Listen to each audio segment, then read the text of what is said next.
पिछले क्लास में हमने प्री हिस्टोरिक पीरियड के बारे में पढ़ा, जिसमें हमने ह्यूमन एवोल्यूशन से लेकर लौ युग तक की बात की थी। अब हम इतिहास में आगे बढ़ेंगे और आज के क्लास में उस सभ्यता की बात करेंगे जो मानव इतिहास की पहली सबसे समृद्ध सभ्यता थी। हाँ, आपने बिल्कुल सही समझा। हम आज हड़प्पा सभ्यता के बारे में पढ़ेंगे।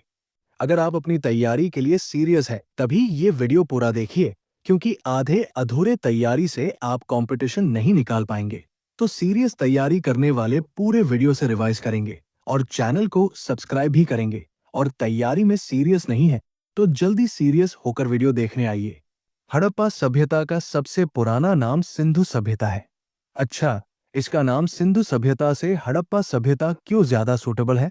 तो ऐतिहासिक स्थल जिन्हें हम अंग्रेजी में हिस्टोरिकल साइट्स कहते हैं, तो पुरातात्विक परंपरा में सबसे पहले जिस साइट की खोज होती है उसी के नाम पर सभ्यता का नाम रखा जाता है। तो हड़प्पा, जो अभी पाकिस्तान में है, वो पहला स्थल था जहां से धरती के नीचे दफन एक शहर की खोज की गई थी, और यही बाद में चलकर सिंधु घाटी सभ्यता के रूप में जाना गया था, चूंकि सबसे पहले हड़प्पा को ही खोजा गया था। इसी से इसका नाम हड़प्पा सभ्यता हुआ। एक मशहूर ब्रिटिश इतिहासकार A.J. टॉयनबी थे। उन्होंने सिंधु सभ्यता को इंडिक सभ्यता कहा है। तो ये बात भी आपको ध्यान में रखनी है कि हड़प्पा सभ्यता को इंडिक सभ्यता किसने कहा है? तो आंसर होगा A.J. टॉयनबी। एक और बात आप ध्यान में रखेंगे कि इसकी 80% बस्तियां सरस्वती नदी के किनारे हैं। सिंधु सभ्यता के टाइम पीरियड की बात करें तो ये 2500 ईसा पूर्व से लेकर 1750 ईसा पूर्व तक था। अगर आपसे कोई सिंधु घाटी सभ्यता का काल पूछता है तो याद रखना है कि सिंधु सभ्यता आद्य ऐतिहासिक काल यानी प्रोटो हिस्टोरिक पीरियड का है। ये ताम्रपाषाण युग या कांस्य युग से संबंधित है। ये सारे पॉइंट्स तो आपको पता ही है, क्योंकि पिछले क्लास में ही हमने इसका जिक्र किया था। अब जरा हम ये समझे कि इसका एक्सटेंशन या फैलाव कहाँ तक था। इस सभ्यता के उत्तरी छोर में मांडा है, जो चिनाब नदी के किनारे स्थित है, और ये अभी जम्मू कश्मीर में है। इसका दक्षिणी छोर दाइमाबाद है, जो प्रवर नदी के किनारे स्थित है, और ये अभी महाराष्ट्र में है। सिंधु सभ्यता का सबसे पूर्वी स्थल आलमगीरपुर है, जो हिंडन नदी के किनारे स्थित है, और अभी ये उत्तर प्रदेश में है। सिंधु सभ्यता का सबसे पश्चिमी स्थल सुतकागेंडोर है, जो दाश्क नदी के किनारे है, और ये पाकिस्तान ईरान सीमा पर स्थित है। इस सभ्यता के 2 राजधानी शहर हैं, हड़प्पा और मोहनजोदड़ो, जबकि इसके 5 बंदरगाह शहर हैं। इन शहरों का नाम है लोथल, सुतकागेंडोर, अल्लाहदीनो, बालाकोट और कुंतसी। अब सिंधु घाटी सभ्यता के 7 साइट्स का नाम मैं बताता हूं। इन सभी में जो जो पॉइंट्स हम तैयार करेंगे वो सब इंपॉर्टेंट है। ये 7 साइट्स हैं हड़प्पा, मोहनजोदड़ो, चन्हुदारो, लोथल, कालीबंगा, बनावली और धौलावीरा। हम इन्हीं साइट्स के बारे में पूरा पढ़ेंगे और उतने में ही आपका हड़प्पा सभ्यता पूरी तरह तैयार हो जाएगा। पहले हड़प्पा के इंपॉर्टेंट पॉइंट्स को पढ़ लेते हैं। ये रवि नदी के किनारे स्थित है और ये पाकिस्तान के पंजाब प्रांत में है। दयाराम सहनी ने इसकी खोज की थी। आप ये याद रखिए कि हड़प्पा स्थल की खोज दयाराम सहनी ने 1921 ईस्वी में की थी। अब इस साइट से हमें क्या क्या चीजें मिली हैं वो आप यही तैयार कर लीजिए। यहां से हमें एक ही लाइन में 6 अन्न के भंडार मिले हैं। यहां से श्रमिकों यानी वर्कर्स के क्वार्टर और एक सील भी मिली है, जिसके ऊपर एक प्रतीक बना है, जिसे वर्जिन देवी के नाम से जानते हैं। वर्जिन गॉडेस के बारे में पूछा भी जाता है, तो ये आप तैयार कर लीजिए कि वर्जिन देवी की आकृति वाली सील हमें हड़प्पा में मिला है। लिंगम यानी पुरुष यौन अंग और योनि यानी महिला यौन अंग के पत्थर के प्रतीक भी हमें हड़प्पा से मिले हैं। पुरुष नर्तक की सैलखड़ी मूर्ति भी हमें हड़प्पा से ही मिला। लकड़ी के मोर्टार में गेहूं और जौ के अवशेष भी हड़प्पा से मिले। तांबे का तराजू, तांबे से बना दर्पण और वैनिटी बॉक्स भी हमें हड़प्पा से मिला है। तो इन सभी चीजों की एक लिस्ट आप तैयार कर लीजिए कि हड़प्पा से हमें क्या क्या चीजें मिली है। अब सिंधु घाटी सभ्यता के दूसरे महत्वपूर्ण शहर मोहनजोदड़ो के बारे में पढ़ते हैं। नदी तो आप याद ही रखिए, कि ये सिंधु नदी के किनारे स्थित है। ये शहर पाकिस्तान के सिंध प्रांत में है। इसकी खोज की अगर बात करें तो इसे राखल दास बनर्जी ने 1922 ईस्वी में खोजा था। अब इस साइट से हमें क्या क्या चीजें मिली है ये देख लेते हैं।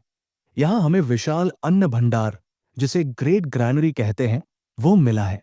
विशाल स्नानागार, जिसे अंग्रेजी में द ग्रेट बाथ कहते हैं, वो भी मिला है। एक और बात यहां आप ध्यान में रखिए कि विशाल स्नानागार इस सभ्यता की सबसे बड़ी इमारत थी। एक सभा भवन यानी असेंबली हॉल भी हमें मोहनजोदड़ो से मिला है।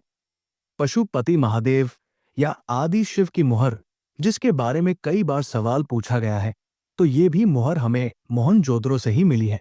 एक नग्न महिला नर्तकी की कांस्य प्रतिमा भी हमें मोहनजोदड़ो से मिली है।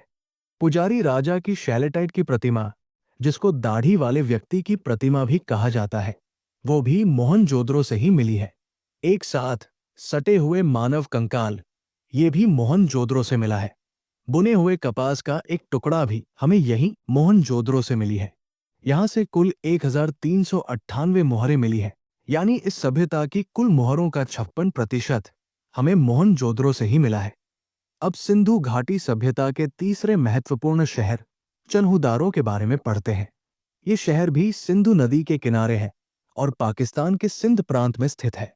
इसकी खोज मैके ने 1925 ईस्वी में किया था। सिंधु घाटी सभ्यता के शहरों के बारे में एक बात आपको जानना चाहिए कि यहाँ के शहर दो भागों में बटे होते थे। एक ऊंचा भाग होता था जो क्षेत्रफल में छोटा भी होता था, और शहर के उस भाग को सिटाडेल या गढ़ कहा करते थे। और दूसरा भाग था लोअर टाउन या निचला शहर। ये ऊंचाई में सिटाडेल से छोटा था, लेकिन क्षेत्रफल में बहुत बड़ा था। तो चन्हुदारो एक ऐसा शहर था जिसमें गढ़ यानी सिटाडेल नहीं था। यहां से हमें स्याहीदानी यानी इंकपॉट मिला है, लिपस्टिक मिली है, बैलगाड़ी का धातु मॉडल, कांस्य का खिलौना गाड़ी, ये सब भी मिला है। यहां से ईंट पर कुत्ते के पंजे की छाप मिली है। बैलगाड़ी का टेराकोटा मॉडल, जो बहुत ही इंपॉर्टेंट है, ये भी चन्हुदारो से ही मिला है। तो चन्हुदारो के बारे में ये सारे पॉइंट्स आप तैयार कर लीजिए। अब सिंधु घाटी सभ्यता के चौथे इंपॉर्टेंट शहर यानी लोथल की बात करते हैं। लोथल भोगवा नदी के किनारे स्थित है और ये भारत के गुजरात राज्य में है। इस साइट की खोज एसआर राव ने 1954 ईस्वी में किया था।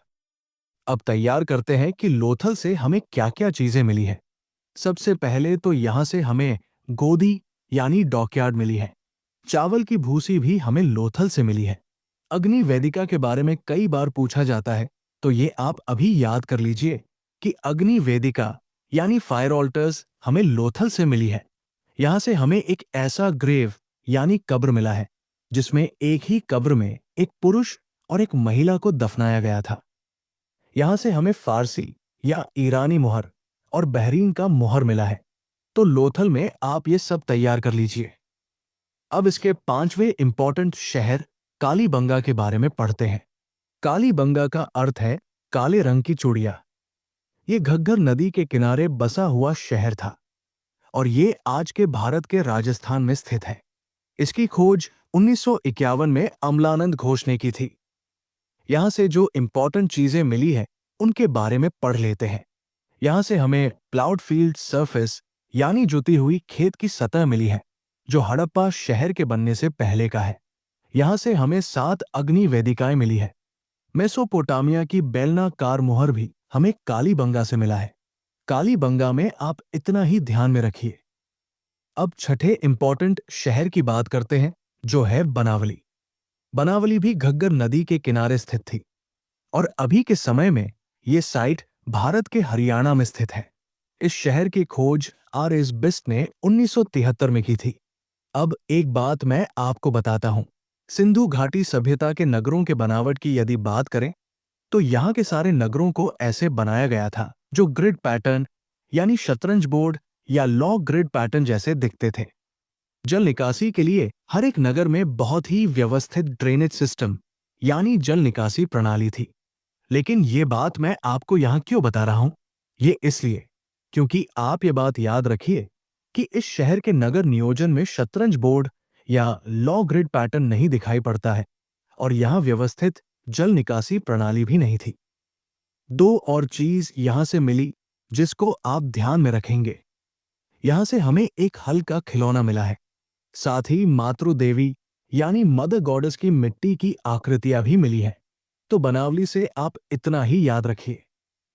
अब सातवें शहर धौलावीरा के बारे में पढ़ते हैं।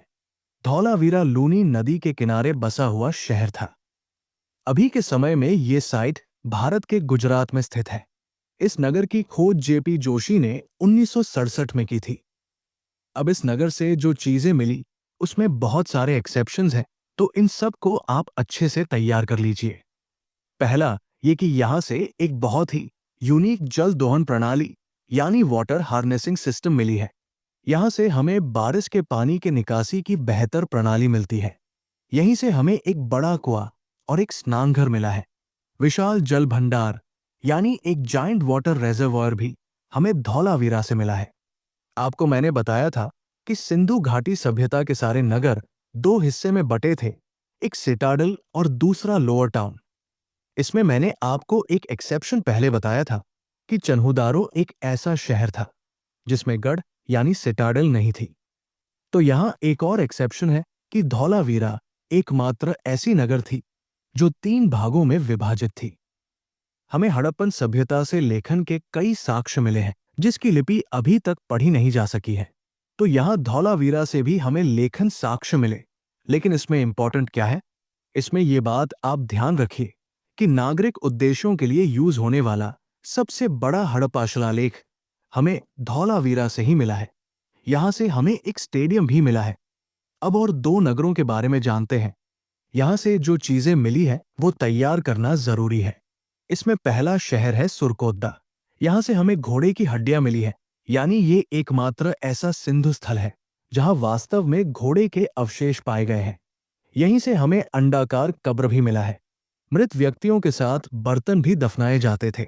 इसका साक्ष्य भी हमें सुरकोतड़ा से मिलता है। तो सुरकोतड़ा में आप इतना ही तैयार कीजिए। अब दूसरा नगर है दाइमाबाद।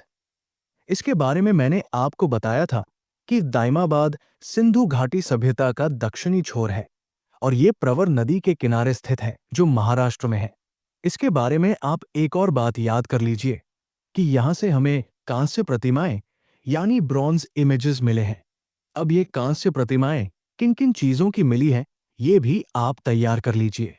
एक सारथी के साथ रथ यानी चैरियटियर विद चैरियट, बैल, हाथी और गैंडे की कांस्य प्रतिमाएं हमें यहां से मिली है। तो इन शहरों के जितने भी डिटेल्स हैं हमें उम्मीद है आपको समझ आए होंगे। अगर वीडियो पसंद आ रही है तो लाइक करने में आपके तरफ से कोई कंजूसी हमें अच्छी नहीं लगेगी। इसी से जल्दी से इस वीडियो को लाइक करके आगे के टॉपिक्स को पढ़िए। अब कुछ दूसरे इंपॉर्टेंट पॉइंट्स हम तैयार करेंगे जो आपके एग्जाम्स के लिए इंपॉर्टेंट है। सबसे पहले तो आप सिंधु घाटी सभ्यता की मुख्य फसलों को याद कर लीजिए। इस सभ्यता की मुख्य फसलें थी गेहूं और जौ। इसके अलावे चावल की खेती के भी साक्ष्य हमें मिले हैं। हमें चावल के एविडेंसेस केवल लोथल और रंगपुर में मिले हैं और ये दोनों साइट्स गुजरात में स्थित हैं। एक और बात आप याद रखिए कि सिंधु लोग दुनिया में सबसे पहले कपास का उत्पादन करने वाले लोग थे। अगर जानवरों की बात करें तो वे कई जानवरों जैसे भेड़, बकरी, बैल, सुअर, कुत्ता, बिल्ली, मुर्गी, हिरण, कछुआ, हाथी, ऊंट, गैंडा और बाघ इन सभी जानवरों के बारे में जानते थे। लेकिन एक्सेप्शन ये है और ये बात आपको ध्यान में रखनी है कि सिंधु लोगों को शेर के बारे में पता नहीं था। और भारतीय गैंडे का साक्ष्य हमें अमरी नामक स्थल से मिली है। ये अमरी एक ग्रामीण स्थल थी जो पाकिस्तान में सिंधु नदी के किनारे स्थित थी। वहां के लोग स्थलीय, नदियां और समुद्री रास्तों से व्यापार करते थे। वे व्यापार में अंतर्देशीय और विदेशी व्यापार करते थे, यानी इनलैंड ट्रेड और फॉरेन ट्रेड करते थे। तो यहां से ये पॉइंट याद रखिए कि हड़प्पा सभ्यता की अर्थव्यवस्था का मुख्य आधार व्यापार और वाणिज्य था। व्यापार में कौन सी चीज वे कहां से मंगाते थे ये भी एग्जाम्स में पूछा जाता है, तो उसे भी अभी तैयार कर लीजिए। सबसे पहले गोल्ड यानी सोना हड़प्पन सभ्यता के लोग कहां से मंगाते थे ये याद रखिए। सोना वे कर्नाटक के कोलार, अफगानिस्तान और फारस यानी ईरान से मंगाते थे। वे लोग चांदी अफगानिस्तान, फारस और दक्षिण भारत से मंगाते थे। तांबा की बात करें तो वे इसे राजस्थान के खेतड़ी से, बलूचिस्तान से और अरब से मंगाते थे। खेतड़ी राजस्थान वाला पॉइंट तो अभी आप याद कर लीजिए कि खेतड़ी से वे तांबा यानी कॉपर मंगाते थे। टिन एक प्रकार का मेटल है जिसे वे अफगानिस्तान और बिहार से मंगाते थे। लपीस लजुली नीले रंग का एक पत्थर होता है जो महंगा होता है, और नीलम भी एक प्रकार का पत्थर है। ये दोनों पत्थर वे बदख्शान से मंगाते थे जो अफगानिस्तान में स्थित है। इस सभ्यता के लोगों को लोहे के बारे में कोई जानकारी नहीं थी, ये बात भी आप ध्यान में रखेंगे। एक उस समय की समकालीन सभ्यता थी जिसको मेसोपोटामियन सभ्यता के नाम से जानते हैं। वहां के सुमेरियन भाषा में लिखे ग्रंथों में मेलुहा नाम के एक जगह के साथ व्यापारिक संबंधों के बारे में लिखा है जो सिंधु क्षेत्र का नाम था। तो यहां से आप ये ध्यान में रखेंगे कि सुमेरियन ग्रंथों में मेलुहा शब्द का प्रयोग हड़प्पा के लिए ही हुआ है। इन्हीं सुमेरियन ग्रंथों में दो मध्यवर्ती स्टेशनों के बारे में दिया है। एक थी दिलमुन जो अभी का बहरीन है, और दूसरी थी माकन जो मकरान तट है। इन दोनों जगहों से भी हड़प्पा के व्यापारिक संबंध थे। चूंकि हड़प्पा के सभ्यता से हमें सिक्कों का कोई साक्ष्य नहीं मिला है, इसलिए ये माना जाता है कि वस्तुओं के आदान प्रदान की सामान्य विधि वस्तु विनिमय थी, यानी एक्सचेंज के लिए बार्टर सिस्टम का उपयोग होता था। यदि हम वहां की नेचर ऑफ पॉलिटी यानी राजनीति की प्रकृति की बात करें तो इसका कोई स्पष्ट प्रमाण हमें नहीं मिल पाया है, लेकिन वहां से मिली एविडेंसेस के आधार पर ऐसा लगता है कि व्यापारियों का एक वर्ग था जो सिंधु सभ्यता का शासक वर्ग था। अब वहां के धार्मिक संस्कृति के बारे में इंपॉर्टेंट पॉइंट्स जान लेते हैं। हड़प्पा के लोग अपने देवताओं की पूजा मंदिर में नहीं करते थे। अब ये हमें कैसे पता चला? तो इस पूरी सभ्यता में हमें कोई मंदिर नहीं मिला है। उनके धर्म का अंदाजा बस वहां से मिली मूर्तियों से लगाया जा सकता है। सबसे ज्यादा पाई जाने वाली मूर्ति मातृदेवी यानी मदर गॉडेस की मूर्ति है। योनि पूजा और लिंगम पूजा के प्रचलन के प्रमाण हमें इस सभ्यता से मिलते हैं। हमें ऐसी कई मुहरें मिली हैं जिसमें एक योगी पुरुष योग मुद्रा में बैठे हुए हैं और वे चार जानवरों हाथी, बाघ, गैंडा और भैंस से घिरे हुए हैं। उनके पैरों के पास दो हिरन दिखाई देती है। इतिहासकार इन्हें पशुपति महादेव के रूप में पहचानते हैं। तो यहां से एक बात याद रखिए कि हड़प्पन सभ्यता के मुख्य पुरुष देवता पशुपति महादेव ही थे। कुबड़ वाला बैल जिसकी तुलना भगवान शिव की सवारी नंदी बैल से की जाती है, ये भी हमें मिला है। त्रिशूल जो चंडीगढ़ से प्राप्त मिट्टी के बर्तनों पर अंकित है, ये साक्ष्य हमें ये बताते हैं कि शिव शक्ति पूजा जो भारत में पूजा का सबसे प्राचीन रूप है, ये पूजा हड़प्पा के लोगों की धार्मिक आस्था का हिस्सा थी।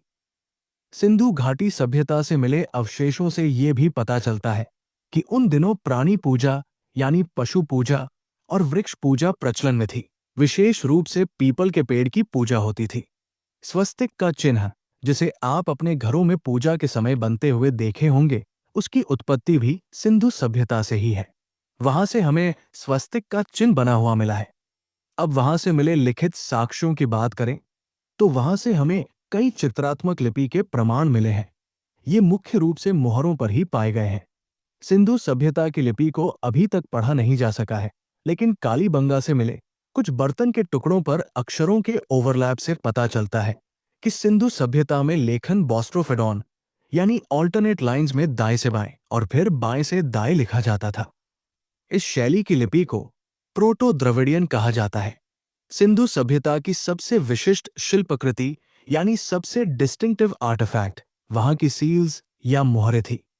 और ये बात आपको याद रखनी है कि इन मुहरों को बनाने में मुख्य रूप से स्टीटाइट का प्रयोग किया जाता था।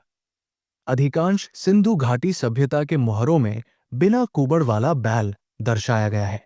एक और बात आप ध्यान में रखेंगे कि सिंधु सभ्यता में मृतकों को पूरी तरह से दफनाया जाता था।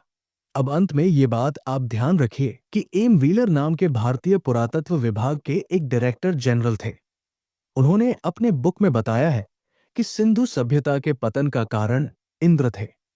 ऋग्वेद में हरिउम्पिया नाम के स्थान पर युद्ध का उल्लेख है, जिसकी पहचान हड़प्पा से की गई है, और इसी का हवाला देकर एम व्हीलर ने इंद्र को इसके पतन का कारण बता दिया था।